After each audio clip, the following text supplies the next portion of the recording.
Of course I'm making a video about monetizing escapism while I'm literally at sea. That's it. That's my intro. Hey, Amanda, you're watching Swell Entertainment, and I think I'll be able to do this for a whopping 2 minutes before I have to go inside and close this because the wind, the waves, just the general noise of this. I really just wanted the visual of me being at sea for this because I'm literally on a cruise when all this was happening, so.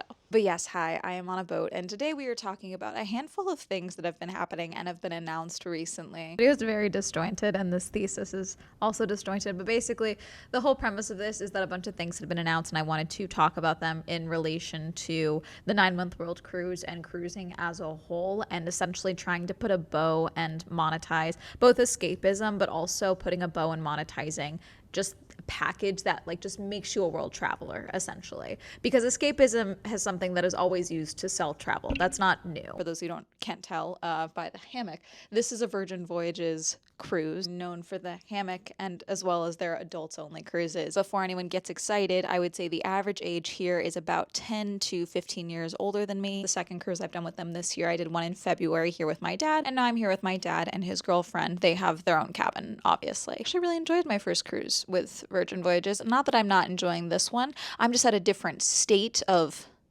bandwidth currently, and I'm finding that I am constantly being overstimulated on this trip. Everyone keeps trying to talk to me, but all I do is talk all the time. I talk to people, I tell you to talk to people, but when I'm on vacation, I just want silence. I want to be silent, I want to listen to the waves, and that's kind of it. But everyone keeps trying to talk to me, but that's an unrelated tangent. But while I've been here, it's actually been announced that Virgin Voyages is going to offer a membership that you can literally just get unlimited cruises with a fee of over $100,000 because of course, but unlimited cruises where you can just hop on and hop off any boats for any of the Virgin Voyages ships at any time throughout a year. Obviously, last year I made a video about the 9-month world cruise that happened that actually ended in September. Fun fact, I was trying to make it happen for me to get on the last leg of that cruise, but I wouldn't be on the end of the cruise. Like I wouldn't have gotten off with everyone that had been on the cruise, so I opted against it. And then now, because of the recent presidential election here in the US, actually in international waters currently, so I can't say here in the US, a cruise line is offering a 4-year cruise so that you can skip the next presidential term. But I wanted to talk about something that I've also been seeing as a trend in travel lately that I think is becoming more and more prevalent, not even just with cruising, but in general. The idea that you can become a world traveler just for a set price and no other effort or attention on your part. Because the concept of world traveling, being a well-traveled person, being an actual traveler, is something that I feel like is very romanticized and also something that, you know, they try to put a bow on and package for people all the time. The reality is that yes, am I going to multiple places on this boat? Yes, I am. But am I actively traveling and experiencing these places?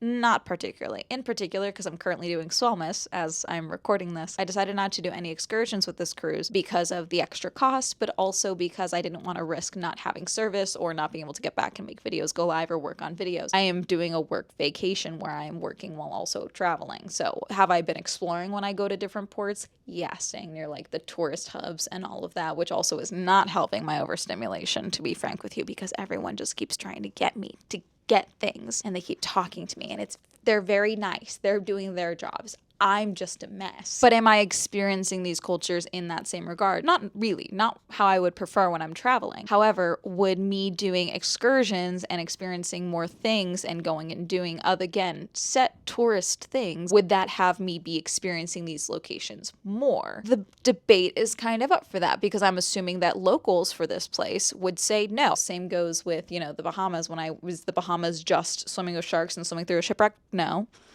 Is that what I did? Yes. You know, did I get a cool experience? Yes. But is that me traveling and experiencing the Bahamas? Not necessarily. But then we get into, you know, what is considered world traveling? Is it simply going to a port and docking in a place? Or is it wandering around? Is it trying to experience things? And then even then, let's say that I wasn't doing a work trip and instead of doing excursions, I just wanted to go wander and explore. I talked to quite a few people who would rent golf carts or segways and things like that and just go wandering. How much can you really experience a location or a culture? In some of these instances, these where we went were sprawling islands. Okay. how much of that can you truly experience when you're only at a port for, say, 8+ hours? In some instances, even less. I was reading an article recently from a travel planner, okay, for the wealthy, okay, like price tags that we can't even properly conceptualize, okay, for their general trips. And this person was talking about how they are getting a lot more people seeing one photo on social media and being like, I want to go there, make this trip happen.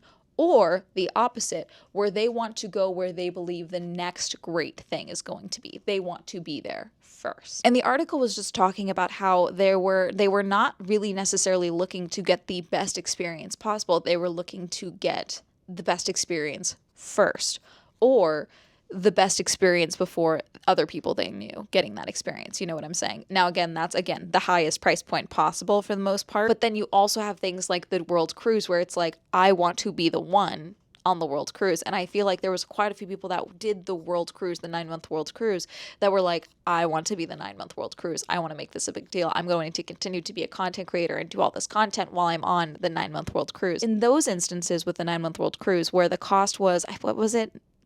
100,000 a person, 80,000 a person. It was something crazy. I'm not super familiar with that cruise line, but with this cruise line and pretty much every other cruise, even the river cruise that I did with Avalon Waterways, the excursions are an additional cost on top of what you were doing to simply go and, into town. That's included. I can't remember for the 9-month World Cruise if they said that there was going to be an additional amount of excursions included and things like that. I'm sure quite a few of these people have come out and make their own videos since then. What's really valuable in the marketing for all these things and what people really enjoy doing is seeing I get to do all these things, or all these things are included, and kind of building that up in your head until you're actually on the trip. For a lot of the cruise people for the 9-month cruise, there was that whole debate where people didn't understand loyalty programs. People that were experienced cruisers got better experiences, people who spent more than the other people that were on the boat. That's just how loyalty programs work. That's not new. Okay, that had nothing to do with that cruise in particular. That's every cruise. For example, I have a red wristband here. My dad is a Rockstar member because he spends too much money in the casinos on these boats. And so him and his girlfriend are in a Rockstar suite. They get room service. They have a bigger room. They have one hammock too. We both get the same number of hammocks because equality. But he gets specialty treatment and specialty access because he is a Rockstar member and I'm not. The only shortcuts for special treatment outside of loyalty, like long-term loyalty, is money. And we see that again and again. And we saw this exhibited very heavily in the 9-month cruise. I followed Cruise Talk for quite a bit of time when all that was going on. The stories of people getting divorces, requesting divorces, things like that. Even on this trip, my dad and his girlfriend very much like each other. Sounds so stupid to say. But even at dinner, she was talking about maybe next time we get 2 separate rooms. It's a 6-day cruise and she's already sick of him. It's kind of funny. Close quarters with your family, even if you love them, drives you up the flippin' wall, okay? We saw this during lockdown. This is paying to be in lockdown in some sense. I'll show you guys. I'm going to do this without showing my feet. So as you saw, the balcony behind me, but this is the entire size of my room. I'm going to go up a little bit so you can't see my feet, and I am wearing shorts. This is my cabin, okay? And overall, this cabin is actually bigger than some hotel rooms that I have personally stayed. But if I was sharing this with, let's say, a partner or something, or a friend, I would eventually go insane because I am a solitary creature, okay? I like my quiet. I like my space. Forget even needing to film things. I just like quiet at a certain point. I do need constant noise. So, I do put a movie on, and things like that. But, another human being, this is not making it sound like I'm ever going to get married or anything like that, huh? Anyways, fairly large, okay, for a single cabin. Most of the other cabins that I've been seeing stop at about here and are fairly small. A side note, if one of you in viewers sees an animal or something in the sea, you have to tell me. Mermaids especially. But I saw a guy on TikTok reviewing a cabin for Norwegian that he was on. And I will show you, I will not recommend this to my clients. First thing you walk in the door, you see the bed in front of you. However, you turn left, the shower is right here. See-through glass in your shower. Bathroom, right here. Same thing. See-through glass. They give you a curtain for privacy. This is the only ship that has this. Normally this is all put away inside a separate bathroom. I could sit right on the edge of my bed and brush my teeth. He was a travel planner, and he was explaining why they would not be recommending this to any of their clients. And he was just basically showing how poor planned this particular cabin can be. Same goes with, I remember everyone very early on in the 9-month cruise saga, everyone was like, okay, you've got 3 people in this room and all of your stuff is everywhere. For all different cruises have different things for optimizing space, but it's also you are in close quarters. And yes, there are communal areas on a ship, but at a certain point, you get sick of people. You can be the most extroverted person in the world. At a certain point, you want to not have to talk to a stranger. And we saw this a lot with the 9-month world cruise, where people just kind of got sick of each other at a certain point, and there was like resentment building and things like that. And then you also have to experience things that like you may personally not want to deal with. Like, for example, I don't drink, okay? I have never had a problem. I am not sober. I just don't drink. But on cruise lines like this, there's just kind of alcohol at the ready all the time. Now, you do have to pay for it still, and the employees here not being weird with me about it when I'm like, oh no, I'll just take a Diet Coke or something like that, or I've been getting a lot of Red Bulls. Those also are not free. I do have to pay for my Red Bulls. I remember the first night of this cruise, I was in the elevator, and a guy who his whole group had drinks, he was like, this is too many pretty young girls don't have drinks in their hands. What is going on with this boat? What is happening? He was very upset. And he wasn't trying to get me to drink. He was just making a statement. But if that happens another 8 times in the span of a week and I'm stuck on this boat for 9 months, I do think I would become a problem. The last cruise I was on, like, I remember seeing a woman like storm out of her cabin and was like, I'm so sick of it. Like, just started ranting about her husband. And I feel like that happened several times on the 9-month world cruise that we heard about, where there was, I believe, multiple divorces instigated. Because we saw this as well during lockdown, where there were plenty of couples that were, you know, happy with their like semi-distant, not super close lives, but then the moment they were in close quarters, they were like, oh, I don't know if I like you that much. Now, Good Morning America, who talked about the cruise pass and all of that. With a new way to cruise, a subscription deal that lets you hop on and off ships as much as you want. And we got to ask Gio, what's the catch? Well, Michael, incredibly, there's apparently no catch. And I went right to the source for that, Sir Richard Branson, who promised me that when he says unlimited cruising, he truly means unlimited. In fact, he says you can even stay on the same ship all year long. It's a new meaning to life at sea. This morning, the sails setting sail. With extended months-long cruises going viral on social media, cruise companies are going the extra nautical mile. This Travel Tuesday, Sir Richard Branson leads us off with the wildest one yet, a year-long unlimited cruise. One day you could be in the Mediterranean exploring Turkey or Italy or Spain, or another day you could be in the Caribbean. The Virgin Voyages founder announcing the new first-of-its-kind annual pass from Virgin Voyages, where you and a guest are able to hop on and off any ship in their fleet worldwide. You can bring anyone you want with you with this pass. Exactly. So it's completely interchangeable, and so it's basically you can go on any ship, anytime, anywhere. The adults-only, all-inclusive pass, billed as an epic adventure, does come with a $120,000 price tag. For those who can afford it, it's absolutely definitely a deal. And they were also talking about how you have to read the fine print and see what that actually means. Does that include the excursions? That include, travel deals? Does that include the Wi-Fi? Now, because my job is online, I have spent quite a bit on the high-speed Wi-Fi this trip. It was over $200 for this trip. That's more than I pay for Wi-Fi a month at home. For 3+, God, no.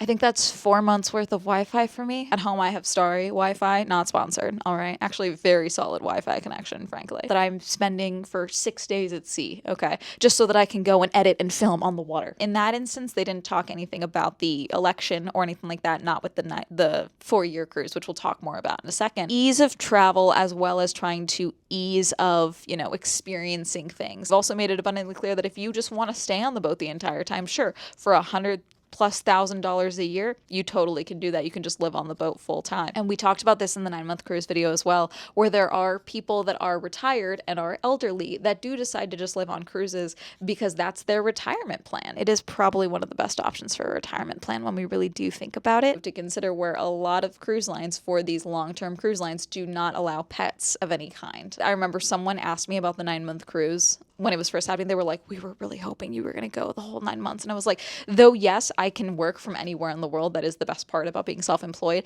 I have a dog that I love very much that I have zero desire to not see for 9 months. I don't even like that I haven't seen him in the week that I've been here. Okay, I don't like that. If I remember correctly, there were quite a few people on the 9-month cruise that did talk about how they rehomed their pets, or in some instances sold their homes. There was that other cruise that was also a year-long cruise that got canceled not long before the cruise was supposed to start, and people had already sold their homes and rehomed their pets. Where there's also a lot of these companies that are popping up offering these insane packages, these year-long plus packages for around the world cruises, and they don't secure a boat.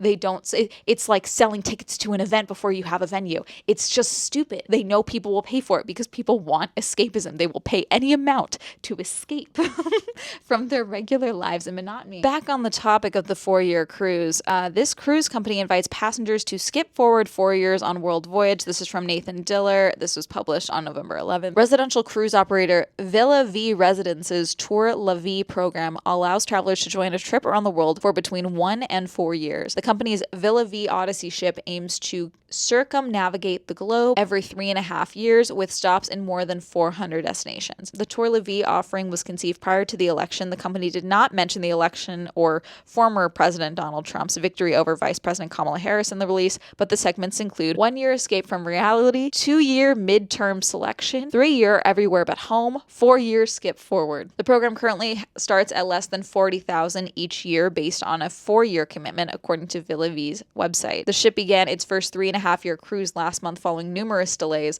The sailing was originally scheduled to start in May, but faced setbacks as the company prepared for departure. Is this the same goddamn company that I just talked about? Has been quite humbled by the scale of what it takes to reactivate a 30-year vessel from a 4-year layup. After the lapse of all certifications of class, we are now considered a new ship where all machinery and equipment must work as if new. Villa V's long-delayed 3.5-year cruise officially set sail. It's festive. I was right. I believe this is the same cruise that had delays not long before sail was supposed to start, and people were trying to get refunds because they had sold their houses and stuff. Apparently from their first voyage back in October, they were told that they couldn't leave Belfast until the next day.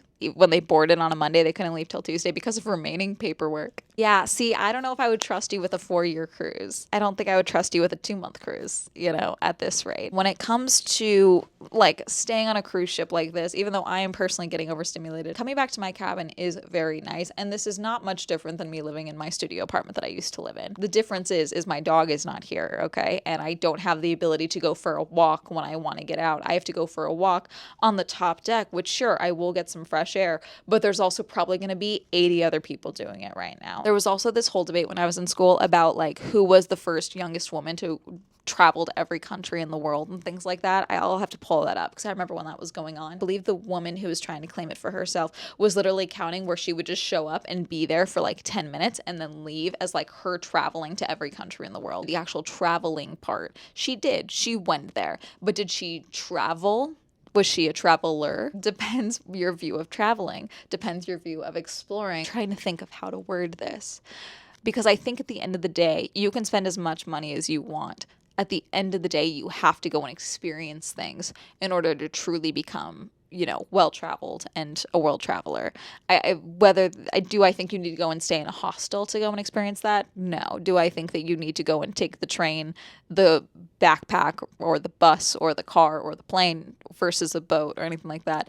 No. But I think if you want to put a bow on it and do it this way, it is an option, but you're going to get surprisingly a lot of limits in doing that as well, and you might go a little insane while you're doing it. But I do want to leave on this note because when I was 24, I did that Gone Girl cruise in 2022 down the Danube, okay? And I was on that boat with quite a few retirees. Every single one of the women that I spoke to on that cruise that were there with their husbands and were very happy with their husbands were so glad that I was traveling alone as a young woman.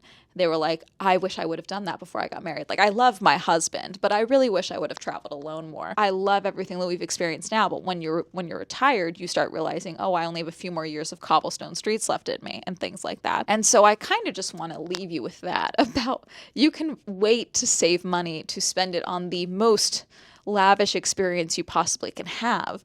And that's something that you can absolutely strive for. But I don't think anything will ever, amount to just going and experiencing life. I mean, I've had more experiences in the last couple of years post-lockdown than, I had in most of my adolescence, and I probably will ever have again. Do I think I'm getting this out of my system now so that when I'm, 35 or, 80, I will not want to travel or anything like that? Probably not. No, I do think I still will want to travel. Not this particular week. I'm just tired. I want to lay down. I'm enjoying this. This is nice. I'm relaxed. This video is all over the place. I really just wanted to talk about the concept of like, oh yes, here is the perfect trip for you. You just have to pay me $1 bajillion for it. People jumping on that and not thinking about, is this even a good fit for them? If you have never done a cruise before, $100,000+ cruise pass is not the move for you. No, you should do a small week cruise or a weekend cruise and see if you even like it. See if you even like Virgin. Maybe you've only done Disney cruises. Don't buy the pass for the thing before you've tried the thing. Don't get married before you...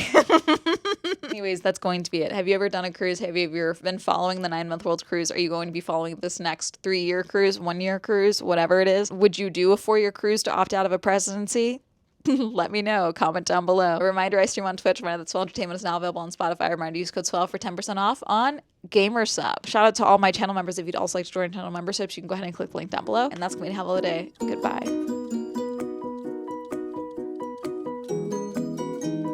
Fix the lighting. Hold on. So you can see the ocean.